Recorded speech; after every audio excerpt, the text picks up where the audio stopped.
hidup itu sulit, bekerja roh. Bener ya, kalau misalnya dipikir-pikir, kehidupan itu sulit ya. Pasti sih. Karena sulit itu, maka kita harus bekerja ya kan? Ya. Kesulitan apapun itu, kita harus bekerja dengan kejujuran. Itu yang paling utama. Bener banget. Contohnya di Alkitab, kita lihat ya gimana kisah Yusuf yang dia bekerja dengan kejujuran, maka Tuhan menyertai Yusuf. Jadi ia menjadi seorang yang berhasil di dalam pekerjaannya. Yusuf dalam kehidupannya dia selalu berusaha melakukan yang terbaik. Apapun, tugas apapun, dia lakukan yang terbaik. Dalam melakukan terbaik ini, dia juga menyerahkan hidupnya kepada Tuhan. Dan karena dia menyerahkan hidupnya kepada Tuhan, maka Tuhan selalu menuntun dia sehingga dia berhasil. Pada orang muda, pada kalian semua, komitmen perlu untuk selalu berjalan bersama dengan Tuhan.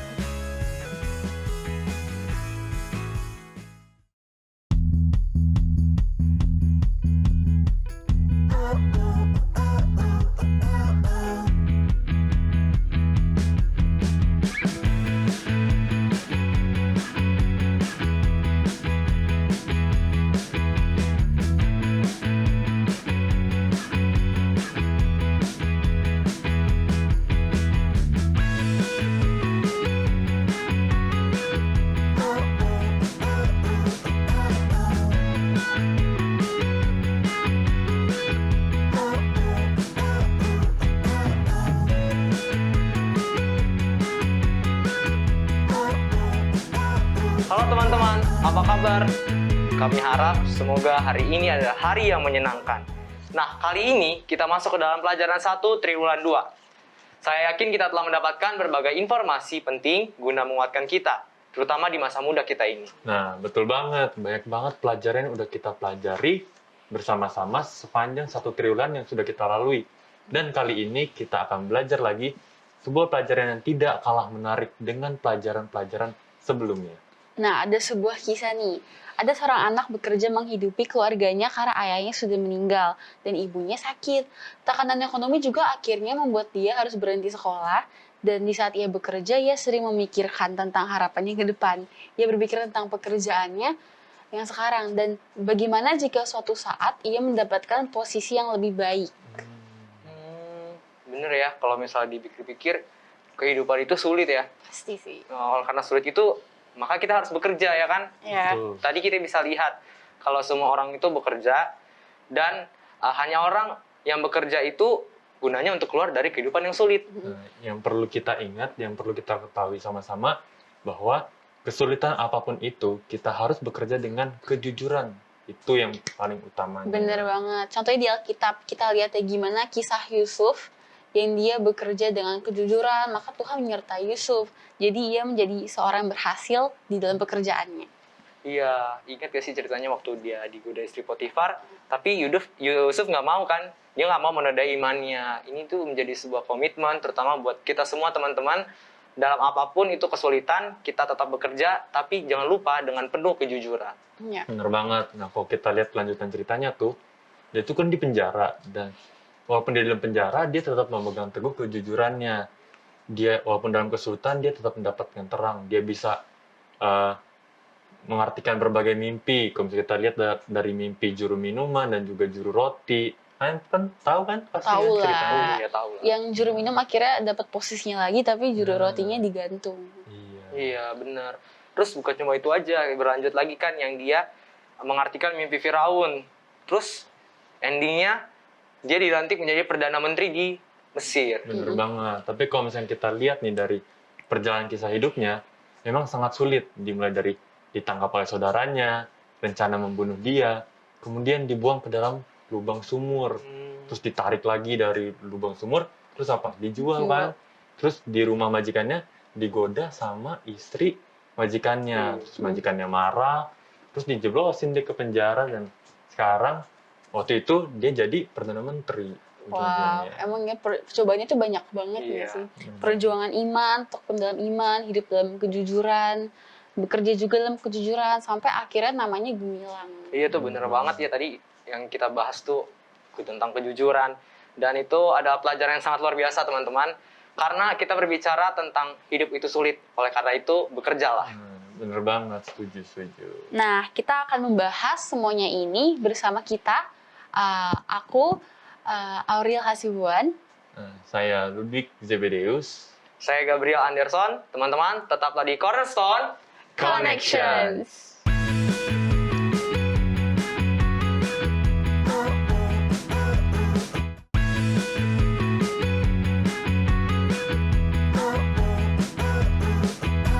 Kembali lagi di Cornerstone. Connections. Program ini hadir untuk menuntun kamu kepada Alkitab agar dapat melihat kisah besar Allah dan manusia. Jika kamu mencari firman Allah yang benar, Cornerstone Connections menyajikan Alkitab dan menantang kamu untuk menghubungkannya dengan kehidupan nyatamu. Nah, untuk sepanjang triwulan ini teman-teman, tema besarnya adalah drama di padang gurun. Dan kita sudah masuk di pelajaran yang pertama dengan judul Hidup itu sulit, bekerja roh. Nah, ayat intinya terdapat di dalam Kejadian 41 ayat 39 dan 40. Kata Firaun kepada Yusuf, oleh karena Allah telah memberitahukan semuanya ini kepadamu, tidaklah ada orang yang demikian berakal budi dan bijaksana seperti engkau. Engkaulah menjadi kuasa atas istanaku, dan kepada perintahmu seluruh rakyatku akan taat. Hanya takhta inilah kelebihanku daripadamu. Kalau kita lihat nih teman-teman dari ayat ini, luar biasa ya. Kita lihat perjalanan seorang narapidana, terus dia setelah mengikuti beberapa proses, perjuangan itu kemudian membuahkan hasil, yaitu dia diangkat langsung oleh raja untuk menjadi orang kedua di kerajaan Mesir. Ya, bener banget. Nah, kita bisa lihat bahwa tekun dalam bekerja, tetap setia kepada Tuhan, walaupun dalam situasi apapun. Maka akhirnya imannya menuntun dia menjadi orang yang terpandang di kerajaan yang termasyhur pada zaman itu. Nah, ada juga nih guys, kutipan di Alfa dan Omega jilid 1 halaman 248 dan 249. Isinya, Allah telah dipermuliakan oleh kesetiaan hambanya ini. Adalah maksud Allah agar supaya di dalam kesucian dan di dalam kejujuran umat Allah dapat dibedakan dengan jelas dari penyembah-penyembah berhala, agar dengan demikian terang anugerah surga dapat bersinar-sinar di tengah kegelapan kekafiran. Nah, tadi mengulangi apa yang Aurel udah bilang, di sini dikatakan bahwa Tuhan telah dipermuliakan dengan kesetiaan hambanya yaitu Yusuf. Jadi seperti awal diskusi kita, bahwa ketika kita melakukannya dengan meminta campur tangan Tuhan, segala pergumulan kita, segala perjuangan kita, disitulah Allah akan dipermuliakan. Di dalam tekanan kehidupan apapun itu juga tersendiri, dan Allah telah memberikan maksudnya untuk melihat kejujuran kita dan untuk membedakan kita dari orang lain. Sehingga saat itulah banyak orang akan dapat membedakan mana nih yang setia yang dari Allah, terus mana nih yang setianya dari setan. Bener banget. Nah, kesetiaan Yusuf pada Tuhan membuat dia bisa dimasyurkan di tengah berhala-berhala dan membuat dia menjadi berbeda dari semua yang ada pada zaman kerajaan Mesir. Nah, sebelum kita diskusi lagi nih, aku mau baca satu kutipan nih dari John Capuzzi. Makanan gratis hanya dapat ditemukan dalam perangkap tikus.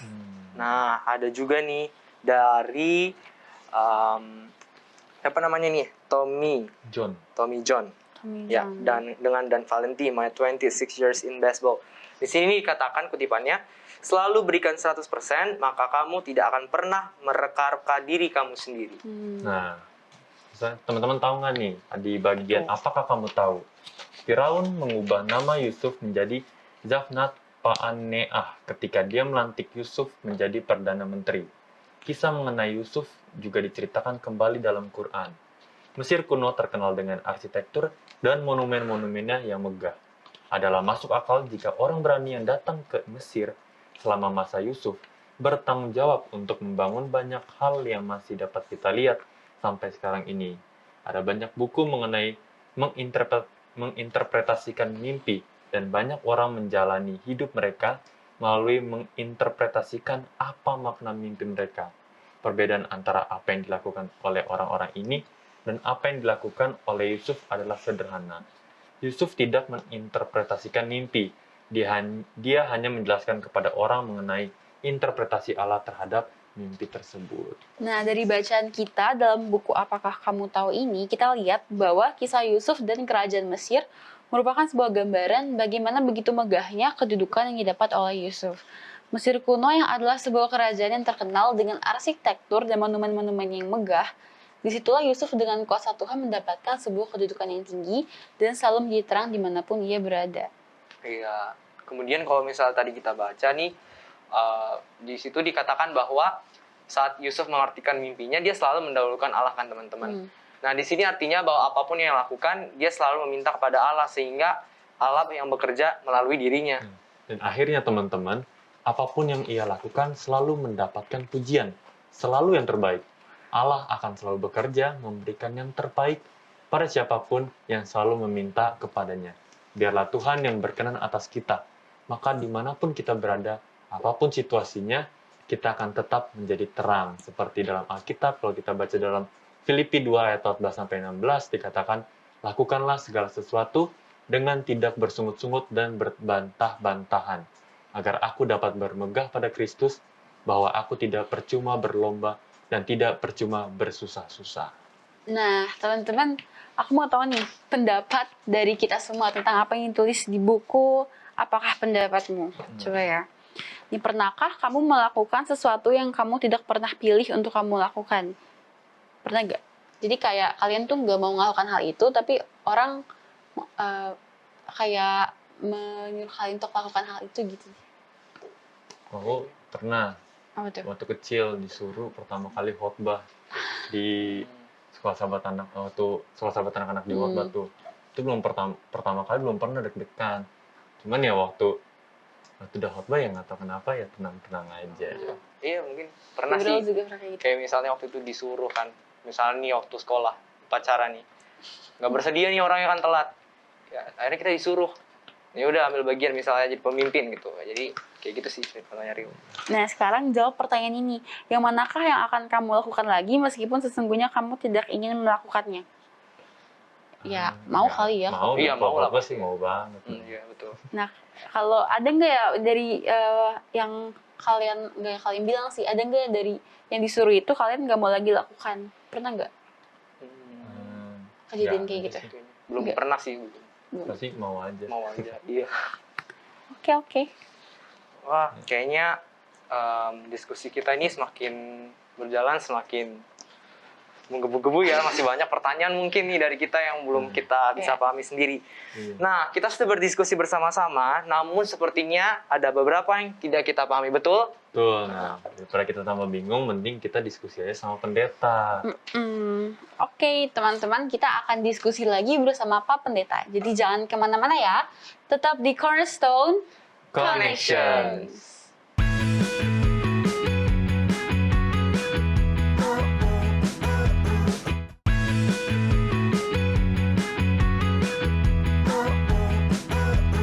Kembali lagi di Cornerstone Connections. bersama kita semua di sini dan juga ada Pak Pendeta Beni Tambunan. Shalom Pak Pendeta. Shalom. Salam Pendeta. Sehat-sehat semua. Sehat. Puji Tuhan, sehat. Nah, kita langsung aja ke pertanyaannya kan. Udah nggak sabar juga nih mau diskusi. Nah, Gabriel tadi udah mau bertanya tadi pendeta. Oh, jadi saya dulu gitu Iya dulunya. dong. Oke. Jadi Pak Pendeta, ada pertanyaan di sini, apakah perbedaan antara menafsirkan mimpi dengan menyatakan interpretasi Tuhan? Iya, kalau menafsirkan mimpi, orang bisa saja seperti apa misalnya ya, oh kegigit ular, itu artinya apa? Kan? Oh itu artinya dapat pacar gitu kan? Atau copot gigi gitu kan? Artinya apa? Itu kan hanya penafsiran yang diberikan. Tapi kalau interpretasi memang Allah memberikan kepada dia untuk dia bisa memberikan arti daripada mimpi tersebut. Gitu. Jadi beda jauh. Sedangkan ini kan hanya ya belum tentu juga orang digigit ular ternyata dapat pacar, belum tentu kan? Atau memang copot gigi kemudian ada yang meninggal dan lain sebagainya, belum tentu juga. Sedang interpretasi memang Allah yang memberikan apa arti daripada mimpi-mimpinya itu. Aku ada pertanyaan Pak Pendeta. Apa sih yang membuat Yusuf tuh selalu berhasil dalam melakukan tugas-tugasnya? Nah itu apa? Apa yang bikin berhasil? Kayaknya sih Kayak jujur menghadap kali ya. Tuhan. Iya, kejujuran mungkin. Jujur itu apa jujur? Jujur itu Itu tidak bohong gitu ya. Iya, benar banget. kan. Definisinya. Mesti dia jujur bahwa dia adalah umat Tuhan. Maksudnya gimana ya? Dia tetap tidak berbohong pendeta. Maksudnya jadi tuh dirinya sendiri. Iya, dia tetap bilang kalau misalnya saya itu umat Tuhan walaupun dalam kondisi apapun, dia tetap bilang saya anak Tuhan gitu. Mungkin kayak gitu pendeta. Iya, kan ada bilang jujur itu hebat, kan gitu kan. Kan sekarang lagi didengungkan sama KPK khususnya itu ya untuk hal tersebut. Tapi kan jujur itu tadi tidak bohong, jujur itu ya lurus saja dia gitu ya. Dia lurus, dia apa yang ditugaskan ya dia jalankan tanggung jawabnya dengan setia ya. Setia itu apa? Itu Setia tuh tidak menyimpang ke kanan ke kiri ya. Tidak menyimpang ke kanan ke kiri. Lurus. Lurus. Ya. Betul. Iya. Jadi kalau udah punya pacar jangan Iya bang. imbang. Begitu. Iya, setia itu kan dia tetap patuh ya. Dia patuh, dia punya loyalitasnya tinggi, dia tidak akan gampang tergoyahkan dengan hal lainnya gitu ya. Kan kadang-kadang kalau kita sudah sukses sekali misalnya, nanti pas ada itu gampang, ya kan? Saya udah pernah alami kok gitu. Yang ini gampang. Akhirnya kita menggampangkan. Ya. Kalau Yusuf kan dia tetap setia kepada Tuhan walaupun dalam situasi apapun dia tetap bersama-sama dengan Tuhan. Dia tidak menggampangkan satu masalah, dia tidak menggampangkan satu arti mimpi dan lain sebagainya. Nah, Iya. ini ada pertanyaan nih sebelum ke pendeta, mungkin ke teman-teman dulu nih. Seberapa seringkah kamu mengambil waktu untuk mendengarkan apa yang Allah ingin kamu lakukan? Lalu bagaimana Allah berbicara kepada kamu selain melalui firman-Nya? Nah, kalau dari Gabriel atau Aurel nih, pernah nggak sering nggak ngambil waktu untuk dengar apa yang Allah inginkan? Pernah. Sering kali ya. Tidak tahu juga sih. Nah, tapi pendeta yang menarik dari sini, dari pertanyaan ini, yang berhubungan juga sama pertanyaan yang pertama kan, perbedaan antara menafsirkan mimpi dengan menyatakan interpretasi Tuhan. Nah, kalau di zaman sekarang, melalui media apa Tuhan kasih penglihatan ke kita, pendeta? Mungkin dari mimpi, kalau dari mimpi, apakah sama dengan menafsirkan mimpi? Iya, itu kan tergantung kita. Kita bahwa tahu memang, oh ini dari Tuhan. Atau memang, ini kemauan aku aja kok ini ya, kemauan saya aja ini kayaknya. Kita kan bisa bedakan. Kadang-kadang begini, kadang-kadang begitu kita dalam perjalanan hidup kita pikir nih sampai sini gitu ya. Padahal kita udah rasa susah, kayaknya dapat 6 aja udah untung, bener dapat 6 ya.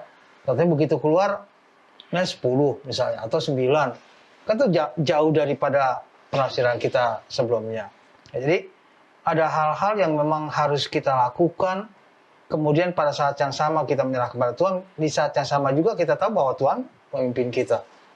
Ya, jadi kita juga harus tahu bahwa ini memang Tuhan yang inginkan. Ya. Pernah nggak orang curhat sama kamu? Pernah. Ya, terus jawaban kamu biasanya gimana? Jawaban kita kan biasanya ya sesuai dengan ini ya, sesuai dengan situasi orang itu, kemudian tapi begitu kan, kenapa dia curhat sama gue ya? Pernah nggak kita rasa, kenapa dia curhat sama gue? Ya, padahal kita nggak tahu, mungkin Tuhan kasih kesempatan bagi kita untuk kita boleh bukakan jalan bagi dia, ya, yang akhirnya dia bisa, oh kalau gitu begini dong ya, gitu. Ya, jadi kita harus seberapa banyak kita berhubungan dengan Tuhan, maka hasilnya juga akan kelihatan dari segala aspek kehidupan kita. Ya, jadi membuat sesuatu itu menjadi bagian daripada kehidupan kita, kita akan melihatnya dalam segala sesuatu lah kehidupan kita. Ya. Kalau kita udah yakin, oke, Tuhan akan dikasih jalan. Ya. Sesulit apapun Tuhan akan kasih jalan. Tapi bukan kasih jalan kemudian kita diam-diam, tidak. Tentunya kita berdoa, kita berusaha semampu kita, kalau perlu kita berpuasa untuk itu, kan kita lakukan untuk itu. Ya, dan akhirnya kita tahu bahwa ini kalau bukan Tuhan nggak bisa saya begini nih. Gitu. Ya, kita bisa rasakan kalau bukan Tuhan nggak mungkin nih. Ya. Jadi Yusuf itu selalu berjalan dengan Tuhan. Ya. Kita sudah belajar yang lalu kan bahwa ini kan anak manja nih ya, anak manja, ya, anak yang manja tiba-tiba harus jadi seorang yang dewasa, orang seorang yang mandiri dalam kehidupannya dengan situasi yang sangat berbeda jauh daripada saat dia di rumah. Dan dia menjalaninya, dia ingat, kalau kita baca sebelumnya kan, dia ingat bahwa, oh ada Tuhan Allah Bapak saya dulu, ya, kakek saya dulu selalu cerita bahwa ada Tuhan yang menuntun. Jadi dia tetap berpegang kepada janji-janji Tuhan, dan Tuhan akhirnya membuat dia berhasil apa yang dilakukannya. Karena sekarang bagi dia, ya saya udah alami kok ya, sampai mau mati kalau istilahnya ya, dibuang ke sumur, dong mati itu ditinggalin habis lah dia gitu kan. Kemudian dijual di segala sesuatunya, ya, masih meragukan Tuhan untuk itu. Saya pikir ya dia tidak akan meragukannya. Ya. Dia akhirnya berjalan, dan ayat kita juga, pelajaran sekolah sahabat kita katakan tadi, semuanya yang dilakukannya berhasil. Ya mungkin ini sebelum tanya ke Pak Pendeta nih, kita diskusi dulu teman-teman. Pernah nggak sih kita merasa, atau kalian nih, kita merasa bekerja dengan sia-sia dari awal mungkin? Pasti pernah sih, apalagi di sekolah kan. Misalnya udah belajar capek-capek, terus besok ujiannya keluarnya soalnya yang nggak sesuai yang kita harapkan. Jadi udah kayak gitu deh, sia-sia aja gitu. Akhirnya dapat nilai jelek. Iya, sama sih kayak awan kelas 12 ya, ujian-ujian. Nah, udah pengen sungguh-sungguh lah belajarnya kan, terus ternyata waktu keluar ya tidak sesuai dengan ekspektasi. Kan kayak ya udahlah ya. Nanti kita pernah lah ya merasakan seperti itu. Nah, kemudian Pak Pendeta, di sini pertanyaannya, bagaimana kami bisa tahu jika Tuhan telah bekerja dalam pekerjaan yang saya lakukan? Ini, kita kan menyerahkannya kepada tangan Tuhan. Tuhan, saya udah ini, saya serahkan sama Tuhan. Ya. Dan kita sudah tentunya berusaha semaksimal kita dengan bantuan Tuhan untuk melakukannya. Kadang-kadang Tuhan kasih inspirasi yang bagi kita yang nggak biasa-biasanya begini kok. Ya, tatanya berhasil. Ya, tatanya berhasil. Jadi jangan menganggap bahwa jalan Tuhan itu jalan yang normal. Kadang-kadang menurut kita, ya, harusnya nih kalau mau ke sana ya lurus saja. Ya. Ya. Tuhan bisa saja kasih ke sana, tapi jalannya agak belok sedikit. Ya. Atau kita rasa nih jalan mesti belok nih. Ya. Tapi Tuhan bilang enggak, lurus saja. Ya lurus saja jalan. Bangsa Israel kan sebenarnya jaraknya kan dekat itu. Iya. Tapi 40 tahun mereka harus mutar. 40 tahun yang harus mutar dalam perjalanan mereka, ya. Dan Tuhan menuntun dalam segala aspek. Jadi kita harus bekerja semaksimal kita, sedapat kita, selain kita menyerahkannya ke dalam tangan Tuhan. Tuhan akan kasih inspirasi bagi kita. Tuhan akan bukakan jalan bagi kita. Ini yang kamu harus lakukan. Ini yang harus kamu perbuat, ya. Ini yang harus kamu melakukannya, maka kamu akan dapatkan hasil. Bahkan kadang-kala lebih daripada apa yang kita pikirkan. Oke, mau bertanya dulu nih. Ya, saya ada pendeta. Terus yang menjadi pertanyaan lagi, lalu apa makna teladan Yusuf bagi kehidupan kita, pendeta? Iya, pelajaran sekolah sahabat kita kan drama padang gurun ya. Dan hari ini katanya dalam hidup itu sulit, bekerjalah. Ya. Jadi hidup itu nggak gampang, nggak gampang. Ya. Mungkin kalian karena masih di rumah, masih sama-sama, rasanya gampang-gampang aja semuanya. Pulang makanan udah ada, ya pulang mau pergi nanti pakaian udah serika, udah apa semuanya udah oke aja semuanya. Ya. Tapi sebenarnya hidup ini sulit, dan pada waktu nanti kalian sudah mulai lepas, sudah selesai kuliah, kemudian bekerja, ya baru kalian lihat, oh ini begini memang susah nih ya, harus lakukan dan lakukan ini. Jadi mari serahkan semuanya kepada Tuhan. Ya. Pelajaran Yusuf katakan kan selalu diberikan bagi kita untuk berhasil itu andalkan Tuhan. Ya. Karena Yusuf mengandalkan Tuhan, ayat Alkitabnya katakan apa saja yang dia lakukan berhasil. Walau di dalam penjara sekalipun dia tetap berhasil. Ya, dia tetap berhasil sampai kepada dia menjadi perdana menteri ya pada waktu itu. Mungkin ada teman-teman lagi mau bertanya sebelum saya mau nanya satu pertanyaan terakhir. Juga benar. Oke. Ini Pak Pendeta. Ada di sini pertanyaan. Di sini dibilang di buat itu nyata di pelajaran hari Minggu, Alkitab berkata bahwa Tuhan menyertai Yusuf sehingga ia menjadi seorang yang selalu berhasil dalam pekerjaannya. Terus kemudian di sini menjadi pertanyaannya, kira-kira apakah maksudnya apakah maksud dari ayat ini Pak Pendeta? Begitu. Kejadian 39 ayat 2. Dari apa saja yang lakukannya berhasil tadi. Iya. Ya, jadi kalau tadi sudah baca pandangan lain itu, makanan gratis hanya dapat ditemukan dalam perangkap tikus. Ya, maksudnya ya mesti berusaha kita gitu. Kita harus bekerja. Kita harus bekerja bukan berarti fisik ya. Kalau kalian sekolah ya harus belajar gitu loh. Harus belajar untuk berhasil. Ya nggak ada tuh tenang-tenang nanti ntar juga berhasil lah gitu ya. Ntar juga dibantu, nggak ada begitu. Kalau mau berhasil harus bekerja. Dan pada saat kita bekerja itu juga kita harus mengandalkan Tuhan untuk keberhasilan kita itu. Jadi jangan menganggap bahwa Tuhan itu belakangan, tunggu saya berhasil baru saya ke Tuhan. Jangan, justru Tuhan duluan supaya kita berhasil. Nah, nggak terasa nih teman-teman, diskusi kita udah mau berakhir nih. Iya. Nah, mungkin Pak Pendeta bisa berikan kasih 1 dan 2 kalimat kesimpulan supaya sahabat-sahabat Cornerstone dimanapun mereka berada bisa selalu mengingatnya, menguatkan iman kita semua, dan sekalian doakan kami Pak Pendeta. Iya, kepada sahabat-sahabat Cornerstone dimanapun berada pada saat ini, pelajaran pertama kita dari kuartal ini, triwulan ini memberikan pada kita bahwa hidup itu sulit. Contoh yang diberikan adalah Yusuf. Ya. Yusuf dalam kehidupannya dia selalu berusaha melakukan yang terbaik. Apapun, tugas apapun, dia lakukan yang terbaik. Dalam melakukan terbaik ini, dia juga menyerahkan hidupnya kepada Tuhan. Dan karena dia menyerahkan hidupnya pada Tuhan, maka Tuhan selalu menuntun dia sehingga dia berhasil. Pada orang muda, pada kalian semua, komitmen perlu untuk selalu berjalan bersama-sama dengan Tuhan. Kita tunduk kepala untuk berdoa. Bapa di surga, kami terima kasih karena Tuhan telah bersama-sama dengan kami. Kami terima kasih atas pelajaran pada saat ini yang mengajak kami untuk lebih menyerahkan hidup kami kepada Tuhan. Seperti Yusuf dalam segala aspek kehidupannya. Tuhan juga boleh memberikan keberhasilan bagi semua orang-orang muda dalam aspek kehidupan mereka, apabila mereka pun lebih setia untuk menyerahkan hidup mereka kepada Tuhan.